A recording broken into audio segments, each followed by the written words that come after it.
السلام علیکم ناظرین، آج کی اس ویڈیو میں ہم بات کرنے جا رہے ہیں ایک مشہور ڈرامہ سیریل کورلوش عثمان سیزن 3 بولوم 84، جس کے ایپیسوڈز ہوں گے 161 سے 168 تک۔ تو ایپیسوڈ نمبر 161 کا آغاز کچھ اس طرح ہوتا ہے۔ بالا خاتون اپنے پیدا ہونے والے بچے کے بارے میں سوچ رہی ہوتی ہیں اور وہ اس کے لیے کپڑے بنتے ہوئے کہتی ہے، میری اللہ تعالیٰ سے یہی دعا ہے کہ تمہاری پیدائش بالکل ٹھیک ہو جائے،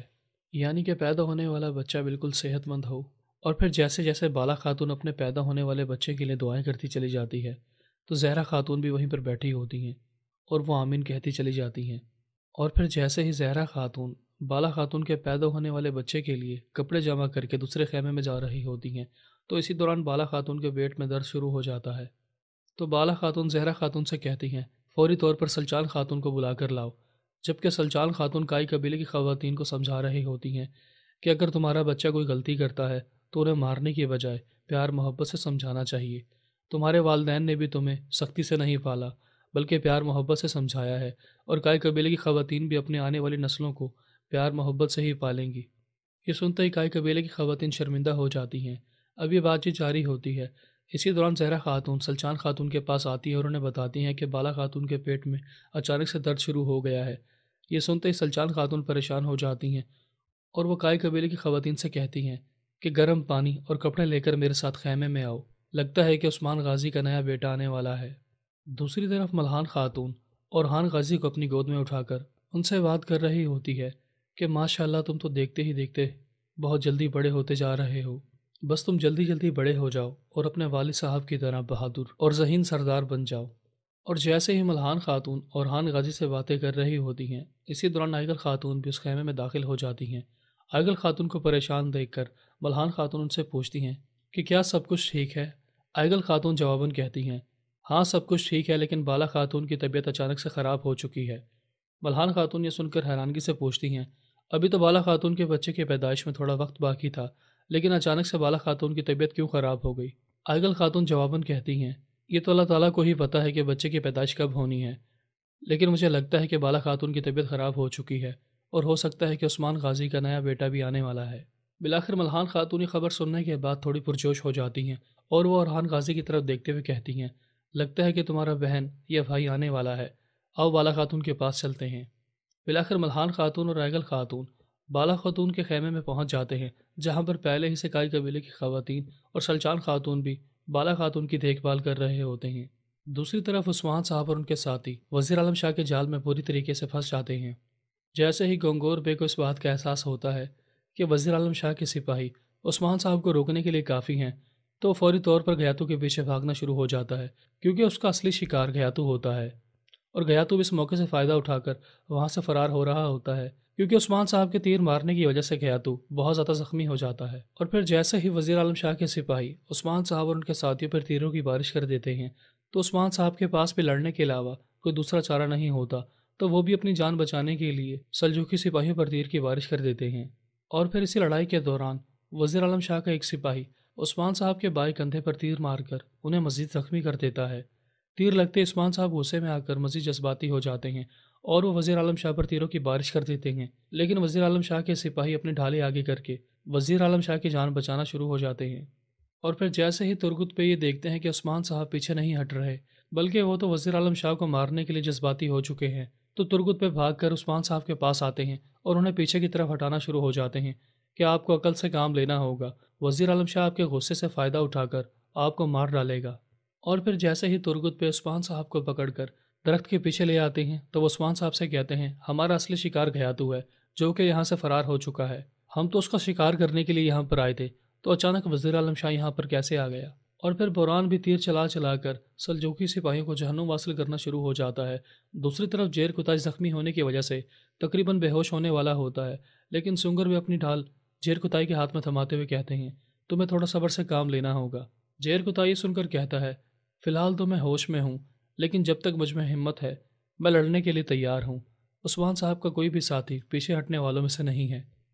اور پھر عثمان صاحب اپنے ساتھیوں کی طرف دیکھتے ہیں تو وہ صورتحال کا جائزہ لینے کے بعد اپنے سپاہیوں سے کہتے ہیں تم وزیر عالم شاہ کو روکو گے اور میں گیاتو کے پیچھے جاؤں گا، اگر اس پر گیاتو زندہ بچ کر نکل گیا تو وہ اپنا بڑا لشکر لے کر آئے گا اور پھر ہمارے کائی قبیلے کو آگ میں جلا دے گا۔ اور پھر دیکھتے ہی دیکھتے عثمان صاحب ترگت پہ اور بوران وہاں سے فرار ہو جاتے ہیں، اور عثمان صاحب کے باقی سپاہی تیر چلا چلا کر وزیر عالم شاہ کو روک رہے ہوتے ہیں۔ وزیر عالم شاہ بھی بے بسی کے عالم میں عثمان صاحب کو فرار ہوتا ہوا دیکھ رہا ہوتا ہے۔ جیسے ہی عثمان صاحب اور ان کے ساتھی وزیر عالم شاہ کی نظروں سے غائب ہو جاتے ہیں، تو اسی دوران کونور الپ اپنے ساتھیوں کے ساتھ وزیر عالم شاہ کے پاس پہنچ جاتے ہیں، اور پھر کونور وزیر عالم شاہ سے کہتا ہے، آپ نے مجھے بتایا بھی نہیں اور عثمان اور اس کے سپاہیوں پر حملہ کروا دیا۔ وزیر عالم شاہ جواباً کہتا ہے، جاؤ، میں تمہیں بتا رہا ہوں کہ عثمان کو زندہ یا مردہ پکڑ کر لاؤ۔ بلاخر کونور الپ عثمان صاحب کو پکڑنے کا ناٹک شروع کر دیتے ہیں تاکہ وہ عثمان صاحب سے خفیہ طور پر ملاقات کریں اور انہیں تمام صورتحال سے آگاہ کر سکیں۔ اسی دوران آیا نکولا بھی درخت کے پیچھے چھپ کر یہ سارا منظر دیکھ رہا ہوتا ہے، اور پھر وہ بازنطینی کمانڈر آرگس سے کہتا ہے، میں اپنے سپاہیوں کو اس جہنم میں مرتے ہوئے نہیں دیکھ سکتا، لہٰذا ہم قلعے میں واپس جائیں گے۔ لہٰذا آیا نکولا بھی اس موقع کی مناسبت سے اپنے سپاہیوں کو پیچھے ہٹنے کا حکم دیتا ہے اور چلا چلا کر کہتا ہے، ہم قلعے کی طرف واپس جا رہے ہیں۔ اور پھر جیسے ہی آیا نکولا بھی اس موقع سے فائدہ اٹھا کر وہاں سے فرار ہونے کی کوشش کر رہا ہوتا ہے، تو اسی دوران کونور الپ کا ایک اور ساتھی جس کا نام آرپے ہوتا ہے وہ وہاں پر پہنچ جاتا ہے، اور وہ کہتا ہے، میں کونیا سے فوری طور پر خبر موصول ہونے کے بعد آپ کی مدد کرنے کے لیے یہاں پر پہنچا ہوں، اب آپ مجھے کیا حکم دیں گے؟ وزیر عالم شاہ عربے سے کہتا ہے، تم کونور کا پیچھا کرو گے۔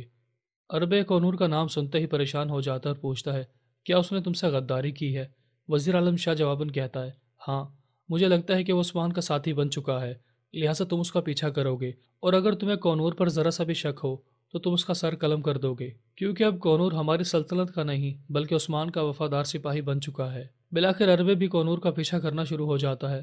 اگر وہ کونور کو کوئی غلطی کرتے ہوئے دیکھے گا تو وہ کونور کا سر قلم کرنے کے بعد وزیر عالم شاہ کی خدمت میں پیش کرے گا، اور پھر وہ سلجوقی کمانڈر بنا دیا جائے گا۔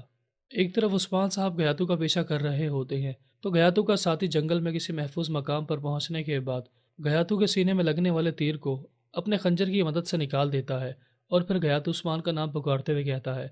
یہ سب کچھ عثمان نے کروایا ہے، میں اسے زندہ نہیں چھوڑوں گا۔ تو دوسری طرف عثمان صاحب کے ساتھیوں کو گرفتار کر لیا جاتا ہے، ان کے ہاتھ پاؤں باندھنے کے بعد انہیں زمین پر الٹا لٹا دیا جاتا ہے، اور وزیر عالم شاہ عثمان صاحب کے ساتھیوں کو عثمان کے خلاف ورگلاتے ہوئے کہتا ہے، تمہارے سردار نے اس میدان جنگ میں پیٹھ دکھا دی، وہ تمہیں چھوڑ کر یہاں سے فرار ہو گیا، کیا تم ایسے سردار کا ساتھ دیتے ہو جو کہ میدان جنگ میں اپنے ہی سپاہیوں کو چھوڑ کر بھاگ جاتا ہے؟ اور پھر وزیر عالم شاہ عثمان صاحب کے سپاہیوں کو ذلیل کرتے ہوئے اپنا پاؤں ان کے سروں پر رکھتا چلا جاتا ہے اور انہیں کچل کچل کر کہتا ہے، عثمان کے تمام غدار ساتھی مارے جائیں گے، اور پھر وہ اپنے سپاہیوں سے کہتا ہے، انہیں پکڑ کر زندان کی طرف لے جاؤ۔ عثمان کے ساتھیوں کی موت بہت ہی دردناک ہونے والی ہے، اور یہ خبر عثمان تک پہنچ جائے گی کہ عثمان کا ساتھ دینے والوں کو کیا انجام ہوتا ہے، جبکہ دوسری طرف عثمان صاحب گیاتو کے نشانات کا پیچھا کر رہے ہوتے ہیں، اور پھر وہ جیسے ہی مزید آگے بڑھتے ہیں تو انہیں وہ درخت نظر آتا ہے جہاں پر گیاتو اپنا تیر نکلوانے کے لیے بیٹھا ہوتا ہے، اور اسی درخت پر گیاتو کے خون کے نشانات ہوتے ہیں۔ عثمان صاحب وہ خون دیکھنے کے بعد اپنے سپاہیوں سے کہتے ہیں، وہ زخمی ہے، زیادہ دور تک نہیں گیا ہوگا، ہمیں فوری طور پر گیاتو کو تلاش کرنا ہوگا۔ ناظرین، ایپیسوڈ نمبر 161 کا اختتام ہوا۔ ملتے ہیں اپنی نیکسٹ ویڈیو کے ساتھ جو کہ تھوڑی دیر کے بعد اپلوڈ کر دی جائے گی۔ تب تک اپنا خیال رکھیے گا۔